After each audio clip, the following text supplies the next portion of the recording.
Bonsoir et bienvenue à toutes et à tous. Les titres du journal. Élèves et écoliers du CM2 ont repris le chemin des classes ce 11 mai conformément à la décision du gouvernement, mais avec l'obligation d'observer les mesures, notamment le port de masque pour tous les usagers. Faire valoir ses droits à la retraite, son livret de pension en main, c'est l'innovation du gouvernement qui conjugue ainsi au passé les tracasseries subies par les retraités. Chaque jour, les États africains investissent des milliards de francs CFA dans l'importation de produits. Et si l'Afrique réduisait ses importations de produits pour consommer ces produits, c'est un défi à relever.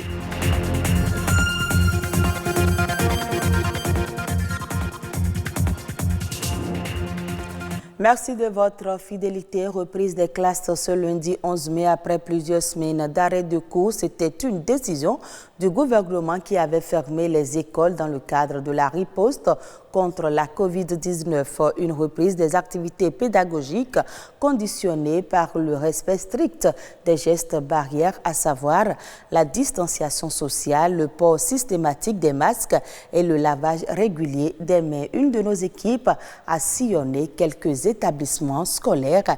Le reportage de Aurélie Sauton. CEG2 de Godomé ce lundi matin. Les classes ont effectivement repris. Élèves et enseignants ont répondu présents et les activités pédagogiques ont redémarré sans protocole. Si la mesure du port de masque n'est pas totalement respectée, celle concernant le lavage des mains est suivie à la lettre. En témoigne la présence du dispositif de lavage devant chaque salle de classe. À quelques pas de là, cette école privée. Ici, des dispositions particulières sont prises pour faire respecter les consignes du gouvernement. C'est seulement le CM2 qui est là, comme l'a exigé le gouvernement. Il y a certains qui étaient venus sans leur masque.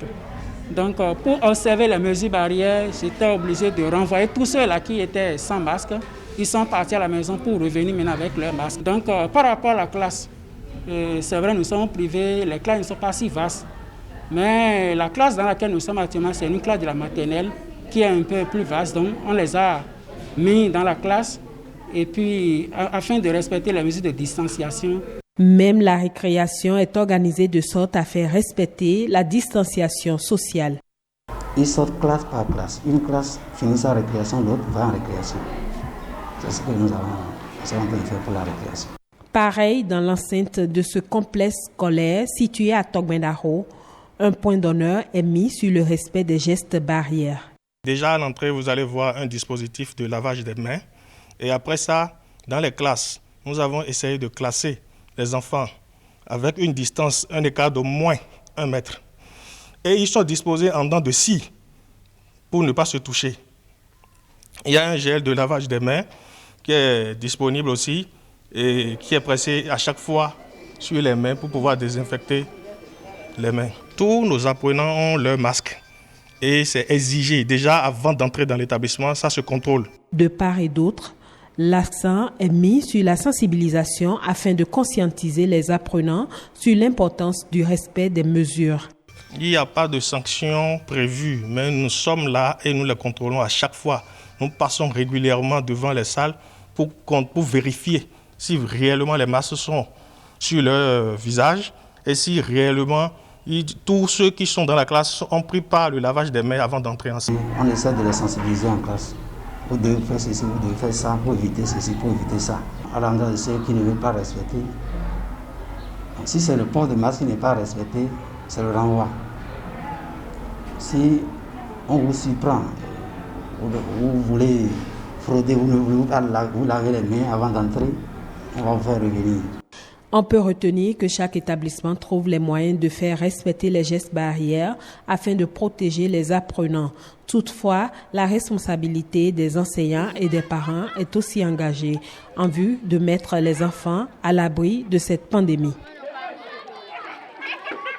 Les agents admis à faire valoir leur droit à la retraite n'ont plus à fournir trop d'efforts pour obtenir le livret de pension. Le gouvernement entend désormais leur offrir une retraite paisible. Samson Thiomo et Nadège Sani pour plus de précisions.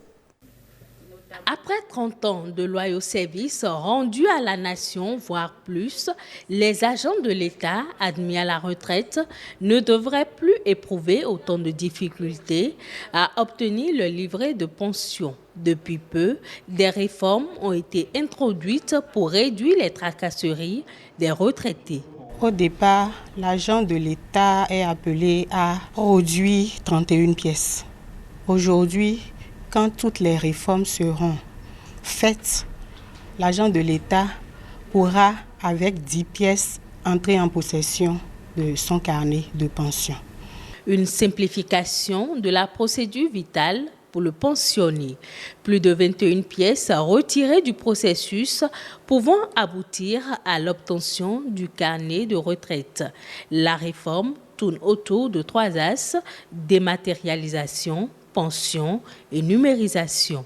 Le troisième groupe, baptisé numérisation, a permis de numériser tous les actes de carrière, de telle sorte que toutes les pièces qu'on demandait naguère aux fonctionnaires de les produire à l'administration, c'est l'administration elle-même qui s'est chargée de produire ces pièces de telle sorte que le traitement des dossiers a été plus aisé et plus diligent.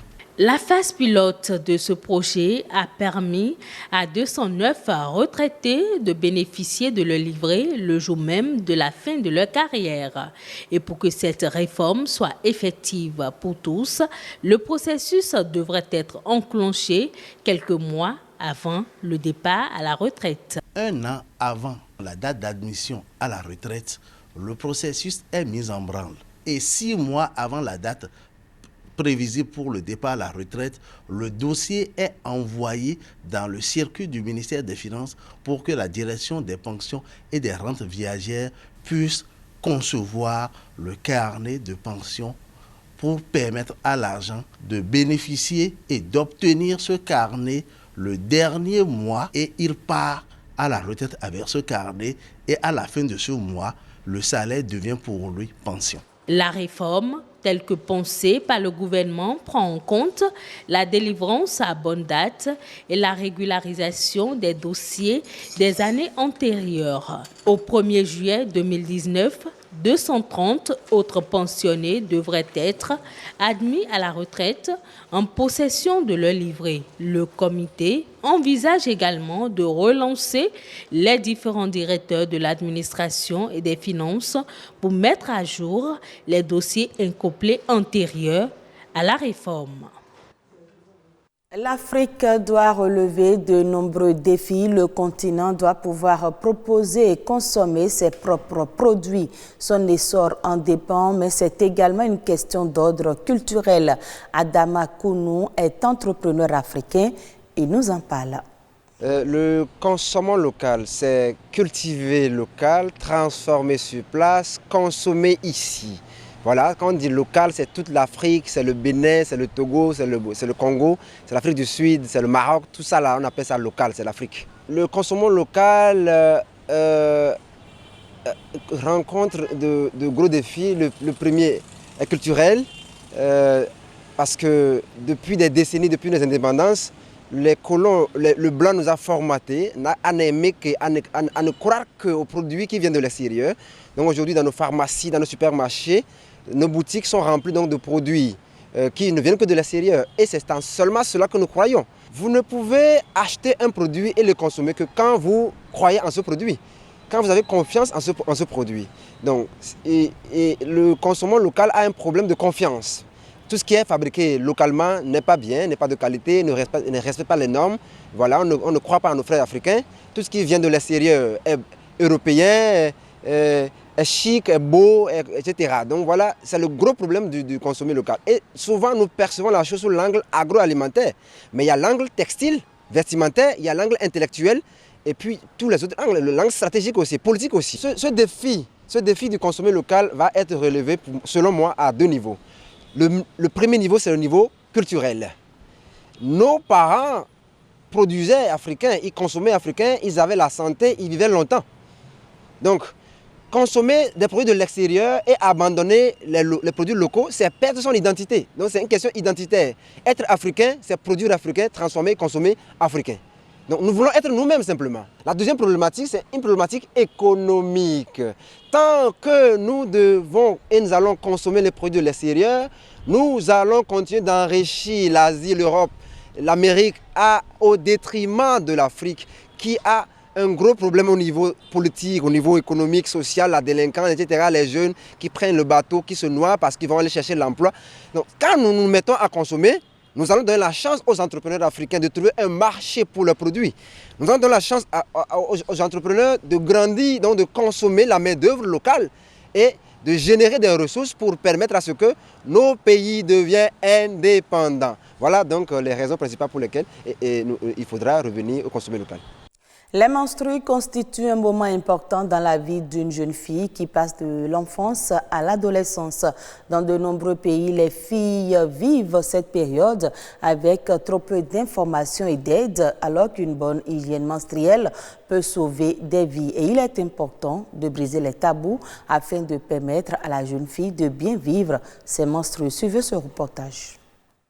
C'est une spécificité féminine, on peut encore la désigner comme un phénomène physiologique chez les femmes. Quand elles arrivent, les menstrues rappellent la fécondité. La femme est alors capable de concevoir. Mais dans de nombreux pays, les menstrues sont source de discrimination sexuelle et le plus souvent tabou. Bon, les menstruations ne peuvent pas être un sujet tabou, puisque cela concerne la vie normale d'une femme. Il n'y a pas de femme qui n'aurait pas normalement des règles. Il faudrait que ces tabous soient levés immédiatement. Simple phénomène biologique, mais dont la gestion présente d'énormes difficultés et constitue parfois un obstacle à la vie de la jeune fille. Les menstruations, ça commence à des âges variés.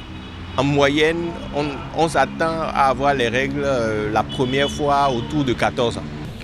Les femmes et filles en période de menstruation sont souvent considérées comme sales ou impures, ce qui peut créer des dysfonctionnements dans la vie de cette dernière. De nombreuses attitudes et croyances culturelles négatives leur sont encore associées. Toutefois, la jeune fille qui a ses menstrues doit prendre soin de son intimité. Cela lui éviterait les sensations d'irritation, les infections ou encore les odeurs. Il y a les serviettes hygiéniques qui imitent les couches traditionnelles et puis il y a les tampons qui sont insérés, eux, dans la cavité vaginale. Donc il faut choisir un modèle ou peut-être mixer les modèles, ça dépend de l'habitude de la femme et surtout changer régulièrement. Donc la fréquence de changement doit être en moyenne de 4 heures.